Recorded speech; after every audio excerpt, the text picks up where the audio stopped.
அஸ்ஸலாமு அலைக்கும் ஃப்ரெண்ட்ஸ், எல்லோரும் எப்படி இருக்கீங்க? Welcome to our channel.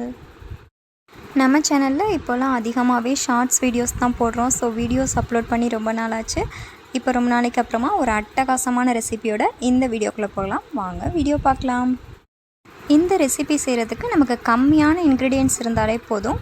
மெயினாக மீல் மேக்கர் நமக்கு தேவை. ஸோ இதை வச்சு தான் இந்த குருமா செய்ய போகிறோம். இது டிஃபன் ஐட்டம், சாதம் எல்லாத்துக்குமே சாப்பிட்லாம். ரொம்பவே டேஸ்டியாக இருக்கும்.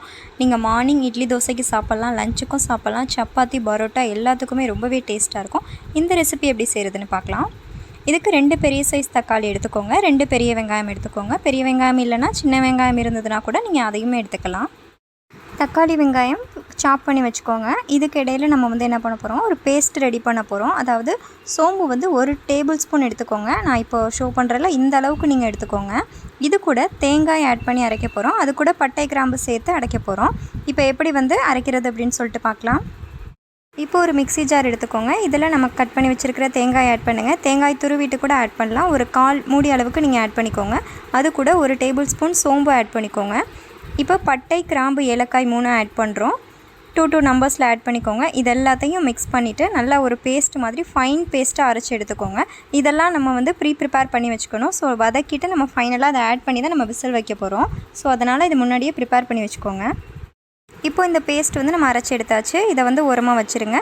இதுக்கு நம்ம மெயினாக மீல் மேக்கர் தேவைன்னு சொன்னேன். ஸோ அதை நம்ம ஃபஸ்ட்டு ஊற வைக்கணுமா அப்படின்னா கிடையாது. ஏன்னா நம்ம விசில் தான் வைக்க போகிறோம். ஸோ ப்ராப்ளம் இல்லை. நல்லா அலசிட்டு நம்ம டேரெக்டாகவே ஆட் பண்ணிக்கலாம்.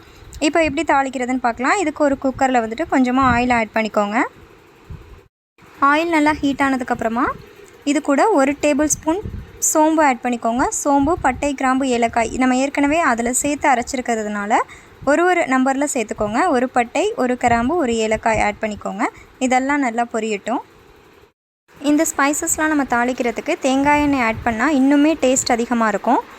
தேங்காய் எண்ணெய் இருந்ததுன்னா நீங்கள் தேங்காய் எண்ணெய் ஆட் பண்ணிக்கோங்க. இப்போ ஸ்பைசஸ் பொரிஞ்சதுக்கப்புறமா நம்ம கட் பண்ணி வச்சுருக்கிற பெரிய வெங்காயம்லாம் ஆட் பண்ணிக்கோங்க. இப்போ ஆனியன் ஆட் பண்ணியாச்சு. ஆனியன் ஆட் பண்ணதுக்கப்புறமா 1 டீஸ்பூன் கல் உப்பு ஆட் பண்ணிக்கோங்க. ஆனியன் நல்லா வதங்கட்டும். ஆனியன் வதங்கினதுக்கப்புறமா நம்ம டொமேட்டோ ஆட் பண்ண போகிறோம்.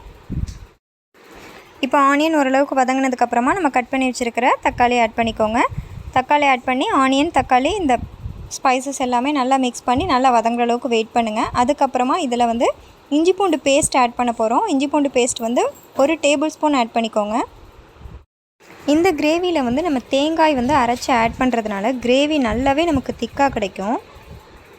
உங்களுக்கு டிஃபன் ஐட்டமுக்கு வேணும் அப்படின்னா நீங்கள் கொஞ்சமாக லாஸ்ட்டாக வாட்டர் ஆட் பண்ணி நீங்கள் யூஸ் பண்ணிக்கலாம். இப்போ இஞ்சி பூண்டு பேஸ்ட் 1 டேபிள் ஸ்பூன் ஆட் பண்ணிக்கோங்க. இதை நல்லா மிக்ஸ் பண்ணி இதோட பச்சை வாசனை போகிற அளவுக்கு நல்லா மிக்ஸ் பண்ணிக்கோங்க. எந்த ஒரு டிஷ்லேயுமே நம்ம இஞ்சி பூண்டு பேஸ்ட் ஆட் பண்ணுறோம் அப்படின்னா அதை நல்லா வதக்கிக்கோங்க. ஃபுல்லாக அதோட பச்சை வாசனை போனதுக்கப்புறம் நீங்கள் நெக்ஸ்ட்டு ஆட் பண்ணிங்கன்னா அப்படின்னா தான் உங்களுக்கு டேஸ்ட்டு நல்லாயிருக்கும், அந்த ஃப்ளேவரும் நல்லாயிருக்கும்.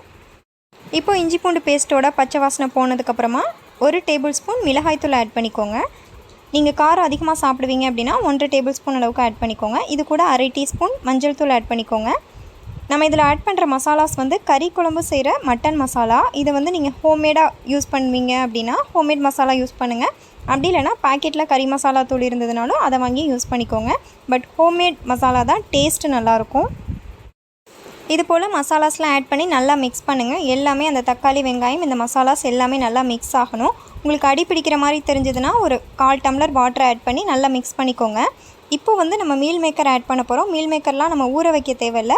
நல்லா வாஷ் பண்ணிவிட்டு நீங்கள் டேரெக்டாக ஆட் பண்ணிக்கலாம். ஏன்னா விசில் வைக்கிறதுனால நீங்கள் ஊற வச்சிங்க அப்படின்னா ரொம்பவே குழஞ்சிரும்.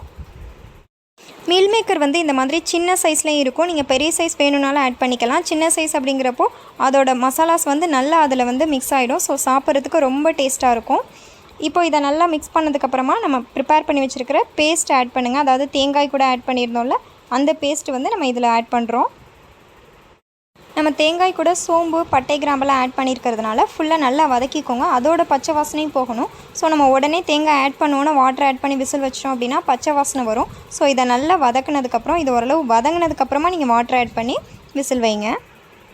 இப்போ பாருங்கள், நம்ம ஆட் பண்ணியிருக்கிற மசாலாஸ்லாம் எண்ணெய் பிரிஞ்சு நல்லாவே வதங்கிடுச்சு. இந்த டைமில் மீதி இருக்க அந்த ஜாரில் இருக்கக்கூடிய வாட்டரை அலசி இது போல் ஊற்றிக்கோங்க. ஸோ நல்லா மிக்ஸ் பண்ணிக்கோங்க. இதுக்கப்புறமா நீங்கள் வாட்டர் எக்ஸ்ட்ரா வேணும் அப்படின்னா நீங்கள் வாட்டர் ஆட் பண்ணி அதுக்கப்புறமா நீங்கள் விசில் வச்சுக்கோங்க. இப்போவே உங்களுக்கு நல்லாவே திக்காக இருக்கும் பாருங்கள். நீங்கள் குக்கரில் செய்யாமல் நார்மலாக கடாயில் கூட செய்யலாம். ஒரு 15 to 20 மினிட்ஸ் நல்லா கொதிச்சாலே உங்களுக்கு வெந்துடும் இது.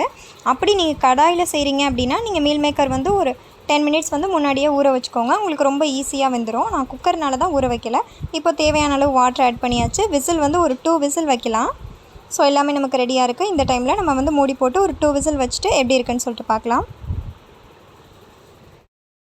இப்போ 2 விசில்ஸ் வந்துருச்சுங்க. இப்போ பாருங்கள், நல்லா உங்களுக்கு கிரேவி திக்காக பார்க்குறதுக்கு அப்படியே கறி குழம்பு எஃபெக்டில் இருக்கும். சாப்பிட்டு பார்த்தாலும் உங்களுக்கு டேஸ்ட் அப்படி தான் இருக்கும். இதை வீட்டில் எல்லாருமே ட்ரை பண்ணி பாருங்கள். ரொம்ப சிம்பிளான மெத்தட் தான். இது போல் நிறைய ஃபுட் ரெசிபீஸ் நம்மளோட சேனலில் இருக்குது. இப்போ தான் வீடியோ ஃபஸ்ட் டைம் பார்க்குறீங்க அப்படின்னா நம்ம சேனலில் இருக்கக்கூடிய எல்லா வீடியோஸையும் பாருங்கள். சேனல் பிடிச்சிருந்தது அப்படின்னா சப்ஸ்கிரைப் பண்ணிக்கோங்க, லைக் பண்ணிக்கோங்க. இந்த வீடியோ யாருக்காவது யூஸ்ஃபுல்லாக இருக்கும்னு நினச்சிங்கன்னா ஷேர் பண்ணிக்கோங்க. இதை சூடான இட்லி கூட சாப்பிடும் போது ரொம்ப டேஸ்ட்டாக இருந்துச்சுங்க. நீங்கள் எல்லா டிஃபன் ஐட்டமுக்கும் சாப்பிட்லாம், சாதத்து கூடயும் சாப்பிட்லாம். ரொம்பவே டேஸ்ட்டாக இருக்கும். எல்லாருமே ட்ரை பண்ணி பாருங்கள். நம்ம சேனலில் ஃபுட் ரெசிபீஸ் மட்டும் இல்லைங்க, நிறைய டிப்ஸ் இருக்குது. ஹோம் மேக்கர்ஸ்க்கான டிப்ஸ் நிறையவே இருக்குது. யூஸ்ஃபுல்லாக இருக்கும். கோ த்ரூ பண்ணிக்கோங்க. சேனல் பிடிச்சிருந்தா கண்டிப்பாக லைக் பண்ணிட்டு சப்ஸ்கிரைப் பண்ணிக்கோங்க. தேங்க்ஸ் ஃபார் வாட்சிங்.